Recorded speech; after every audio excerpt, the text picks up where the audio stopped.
So, let me guess. You're either curious what might this random person on the internet say, or you're actually sad and you actually stutter. Let me help the second person. So, congratulations that you kinda, by clicking this video, you admit that you have a problem, which, as you know, is the first step to fix it.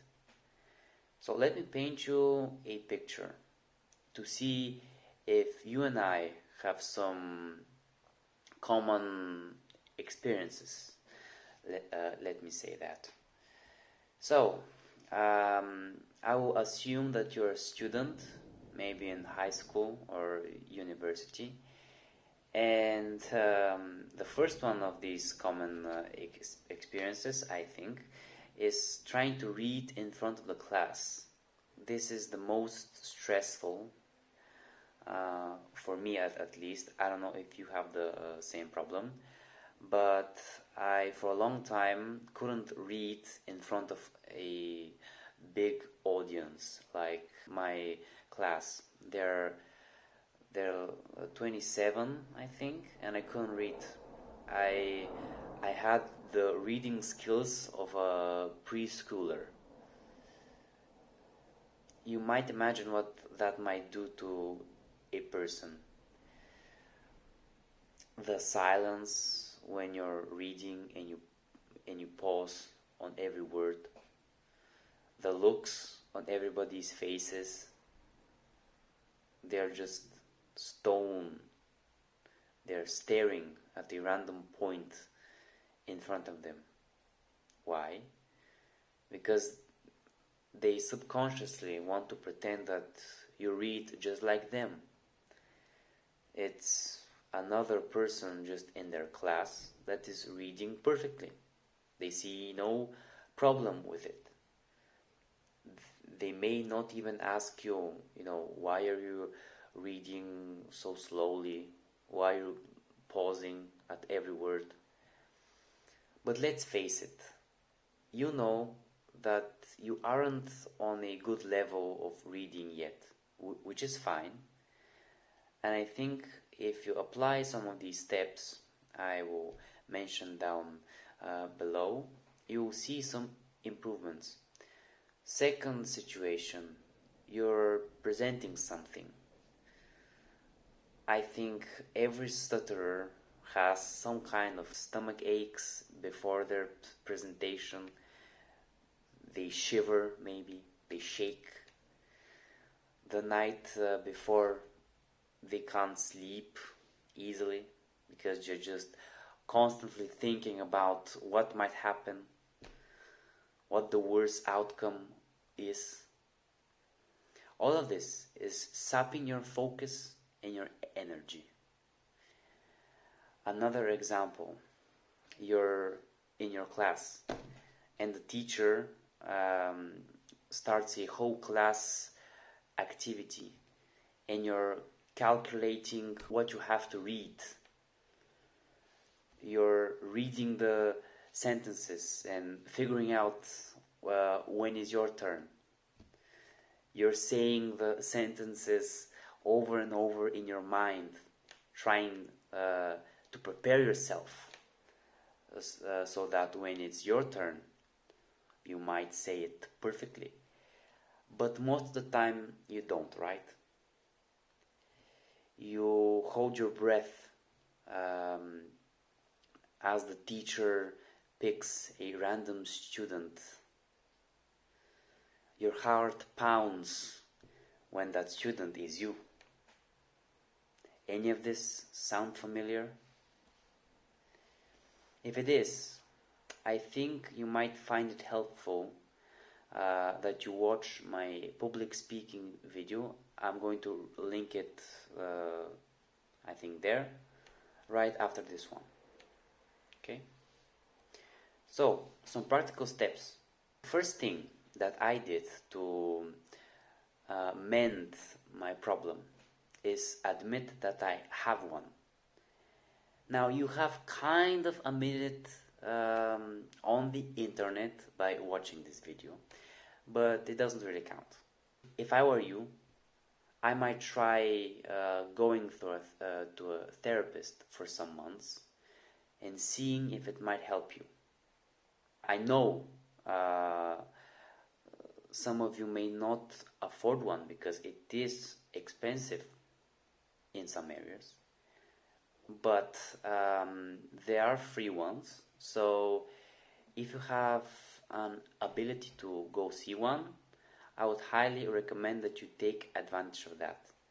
And if you go through the paying route, I think that 1 or 2 years for me, it was along the lines of $1,000 for 2 years of speech therapy, but I didn't go all the months.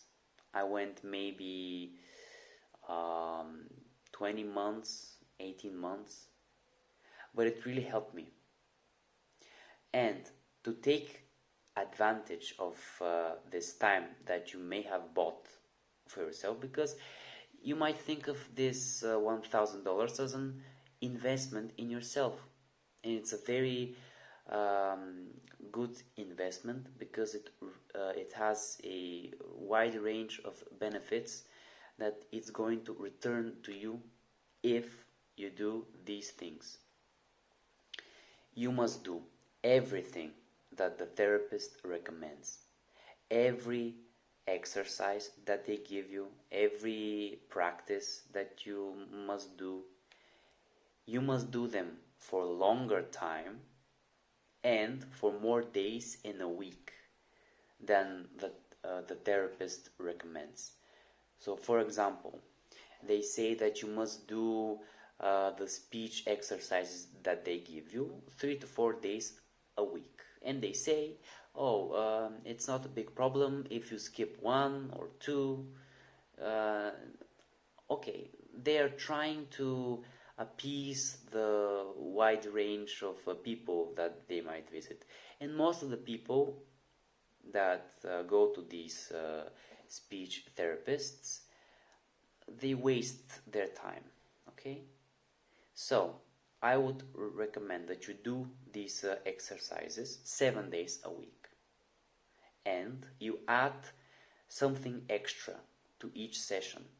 So for me, as I said, I had a problem reading out loud. So every day after my speech exercises, I read a book. So get yourself a favorite book that you read anyways, but just read it aloud.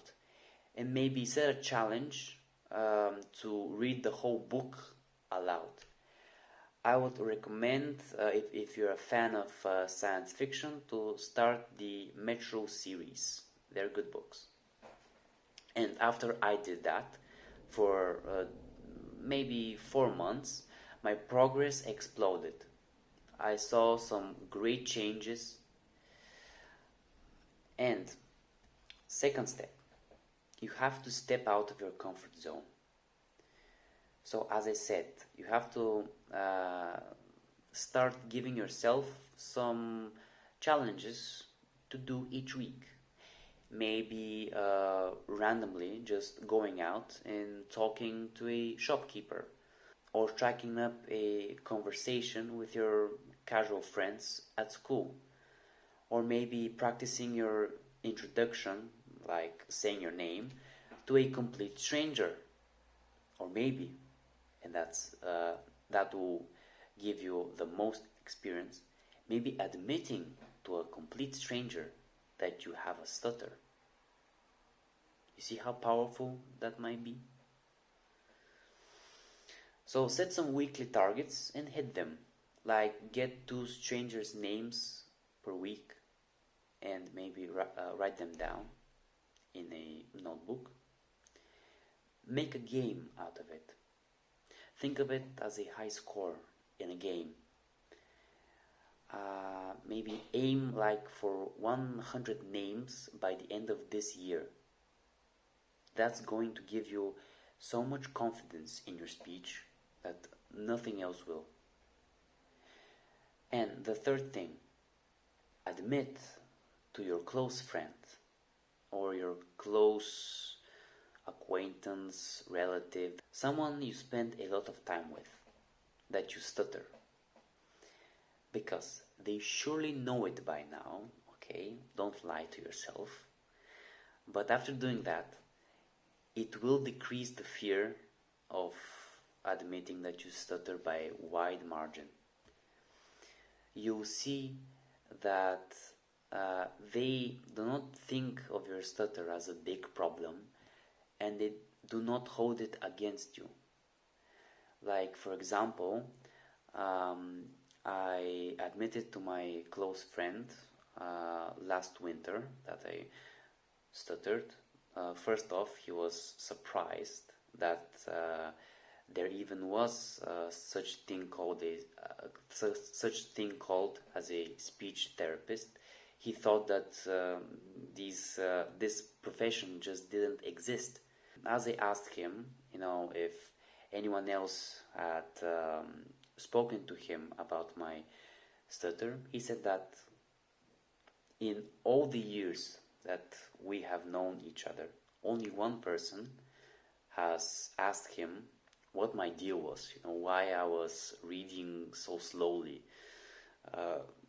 They thought maybe that I was anxious or I stutter, And after that, I just stopped caring that much what anyone else might think, because in reality,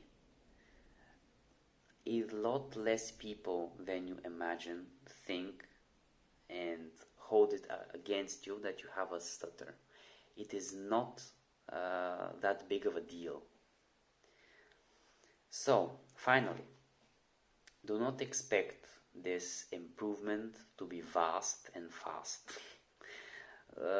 It will come slowly, but it is surely better than doing nothing, than just digging yourself in a bigger hole, getting more sad as each day comes and goes, digging yourself, as I said, in a large mental hole that's just going to sap all your energy, and your mental health will be disastrous, because time is going to pass anyway. Think of any excuse that you might have. Maybe it's going to be too embarrassing to try this. What if I fail? It is going to be hard. It's going to take a lot of time. These excuses are the same that any skinny person or a fat person says instead of going to the gym maybe or training. They're the same. So stop worrying what anyone else might think. You have to do this for yourself. Nobody else is going to come and fix you magically. So start today, set some goals, see if you can visit a speech therapist, and do the thing that scares you most. Step out of your comfort zone. Have a nice day.